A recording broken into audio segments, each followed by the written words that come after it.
Čeka nas preksutra utakmica protiv Željezničara, derbi, zadnja utakmica sezone. Sezona koja je imala svojih uspona i padova, bila je dosta onako zanimljiva, intenzivna i emocionalno i rezultatski. Tako da očekujem jednu zanimljivu utakmicu. Neću ulaziti u probleme Željezničara niti njihovo trenutno stanje. Svako ima svoje problema, imamo mi svojih problema, ali ono što želimo završiti sezonu na najbolji mogući način. Ono što mi daje optimizam, što mi daje sigurnost, to je ekipa. Evo, jučer daću vam samo jedan primjer. Jučer je bio trening sa igračima koji nisu igrali ili su manje igrali u Mostaru protiv Veleža i njihova energija, njihov stav, njihova prezentacija jučer na treningu je ono što mi daje snagu, što mi daje energiju, što mi daje samopouzdanje, što mi daje vjeru u sve i vjeru u nas, vjeru u ekipu, vjeru u rezultat. Jer kad vidiš igrače kako su to napravili, kako su to prezentirali jučer, onda je to nešto veliko. Pitat ćete se onda pa zašto to onda nisu davali svaki dan ili svaki trening. Naravno, igrači su od krvi i mesa, igrači imaju svoje osjećaje, igrači imaju svoje raspoloženje, igrači imaju isto tako svoj stav.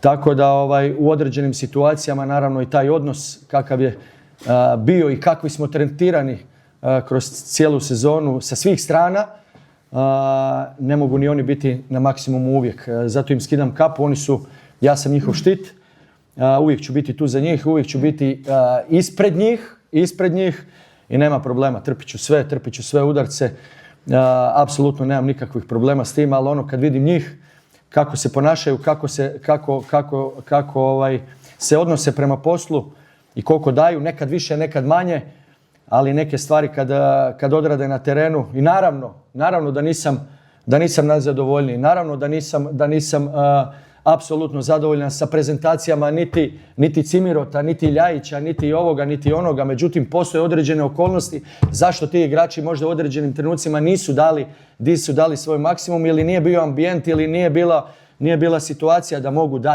dati svoj maksimum iz tog nekog njihovog odnosa prema njima i stava prema njima, ali ja im skidam kapu kako su se ponašali, kako su tretirali ovu sezonu i na koji način su je iznijeli.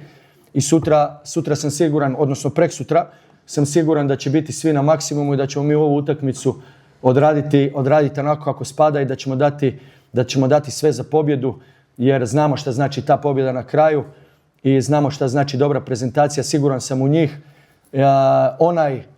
Oni segmenti utakmice protiv Veleža, pa bilo je tu i puno utakmica prije koje smo mi odigrali jako dobro, koje mi daju samopouzdanje i vjeru da oni mogu, oni jednostavno mogu to, samo je pitanje koliko oni će u određenom trenutku biti disponirani, tretirani onako kako trebaju biti i da imaju sa respektom i da izađu na teren i da odluče da tu utakmicu pobjede. To je jedini ključ za ovu utakmicu i kažem, jedva čekam tu utakmicu sa Željezničarom u nedjelju. Pitanje? Evo, utakmica protiv Željezničara svakako ima rezultatski značaj u smislu prestiža željezničkih klubova, ali naravno bodovi s te utakmice ne odlučuju apsolutno ništa u konačnom poretku. Da li možda u tome leži, da kažem, neka tajna da gledamo neki derbi malo opušteniji sa puno? Nema opuštenog, nema derbija opuštenog, sigurno ga nećete gledati opušteno. Vjerovatno vi ste, znam čiji ste navijač, tako da nećete ga sigurno gledati opušteno. Kao što ga neću ni ja voditi, makar je rezultat položaj na tablici nam apsolutno ništa u ovom trenutku ne znači, nećemo ići niti gore niti dolje, ali utakmica i derbi je nešto za uživanje. Jednostavno želim uživati u toj utakmici, želim da svi uživaju, želim da navijači uživaju. Navijači su patili i oni pate cijelo vrijeme, znači cijelu sezonu. Pokušao sam doći i do te formulacije malo. Prva utakmica kad smo izgubili protiv Borca, znači bilo je cijeli stadion Mario odlazi. Nemam problema s tim apsolutno. Ja razumijem navijače, oni su željni, oni pate za uspjesima, oni pate za trofejima. I ja patim za trofejima kao što igrači žele isto tako trofej.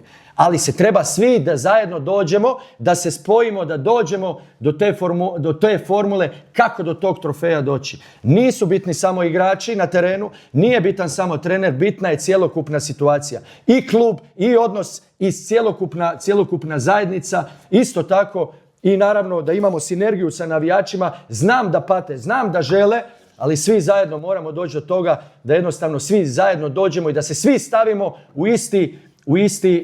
na isti kolosijek. Nema onda argumenata za alibije, nema argumenata za ništa. Kad svi damo sve, kad sve bude posloženo onako kako treba, pucamo i želim se boriti za titulu. Ovi igrači se žele boriti za titulu. Žele dati sve od sebe. Isto kao što i ja. Ne, preksutra je derbi. Ne, možda sam ljut.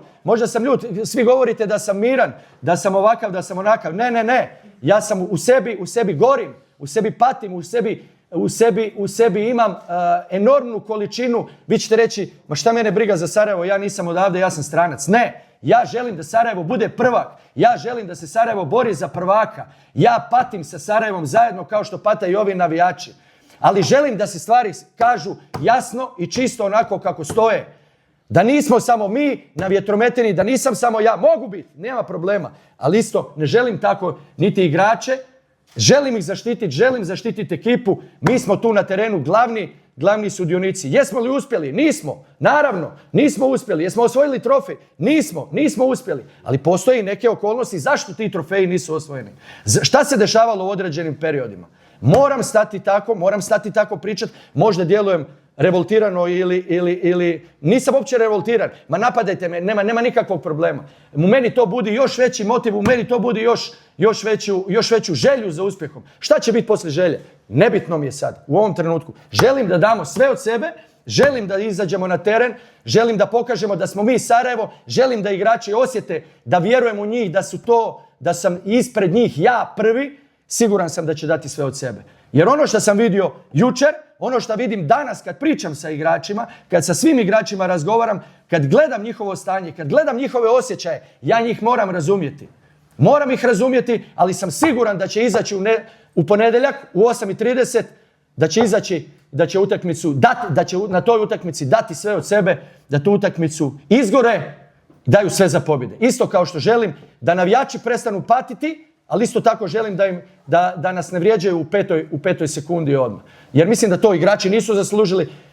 Ako sam ja, nema problema. Dajte mene, igračima dajte podršku. Svi zajedno patimo. Želim da ta patnja završi. Želim da izađemo svi iz toga. Želim da dođemo na jedan sa mnom ili bez mene, nebitno je. Želim da Sarajevo osvaja trofeje. Želim da se Sarajevo bori za ono što mu pripada. Sa ovom tradicijom, sa ovakvim brojem simpatizera, navijača i ljudi koji žive klub. Oni pate sa klubom, u to sam apsolutno sigurno.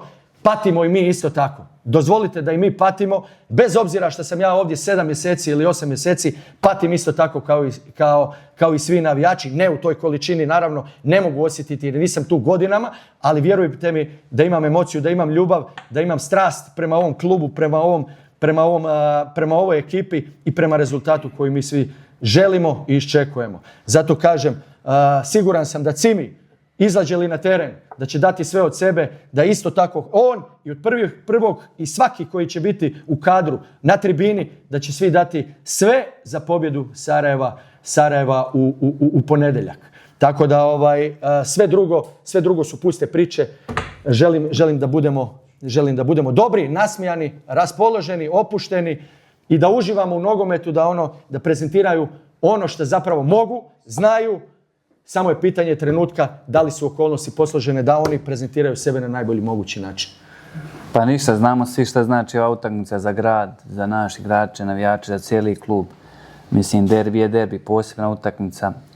Mislim da je od velikog značaja kako ćemo sezonu završiti na kraju. Mislim, složio bi se sa šefom što je rekao, zaista je sjajna atmosfera u timu, bez obzira ko će igrati, ko neće. Da damo svoj maksimum i da podržimo, ko ne bude igrao, da podrži igrača na terenu i mislim da damo svoj maksimum da neće biti problema nikakvih. Edo Hasaspejć, Sport 2, odigrao si veliki broj derbija, pogotovo sarajevskih. Koliko ćeš sa svojim iskustvom pomoći možda mlađim igračima na terenu da nekad ne srljaju, da se ne prave te greške u pasama koje smo mogli vidjeti nekad pod pritiskom, evo i u zadnjoj utakmici. Koliko će tvoje iskustvo moći pridonijeti, ne znam, Sergij Gnatko koji je produžio ugovor, na primjer? Pa dobro, mi svi stari igrači pokušavamo da im unesemo tu sigurnost koliko god možemo, ali nije se lako nositi sa pritiskom. Mislim, sam igrač mora da donosi odluke i da se nosi sa tim, jer zaista fudbal nije lako za igrati. Uvijek postoji određena doza pritiska, što prije se oslobodiš toga, to je to. Nema baš veze s derbijem, ali sasvim ok. Mislim da se došao u Sarajevo 2013. Jel tako bilo? Tad si imao 20 godina, tako? 93. Danas, pored tebe srastaju, odrastaju i Gnjatkov, pa i Telalović i dosta je tu nekih mladih igrača u veznom redu. Ti si sa sobom imao Jajala koji ti je pomogao da sastaš u to što jesi. Vidiš li nekako te mladiće u nekoj svojoj situaciji u kojoj si ti tada bio? Pa vidim, iskreno, tada smo isto imali izvanrednu ekipu, bio je i tu direktor Krste, bio je i Stojčev, Jajalo. Zaista oni su nam svojim savjetima mnogo pomagali. I zato ja sad u ovoj situaciji sam isto i želim njima da prenesem svo znanje što sam stekao, da im prenesem, da ih savjetujem kako šta treba da rade. Mislim da se zaista radi o odličnim igračima i da trebaju da slušaju upute trenera, nas igrača i da će ostvariti svoje ciljeve.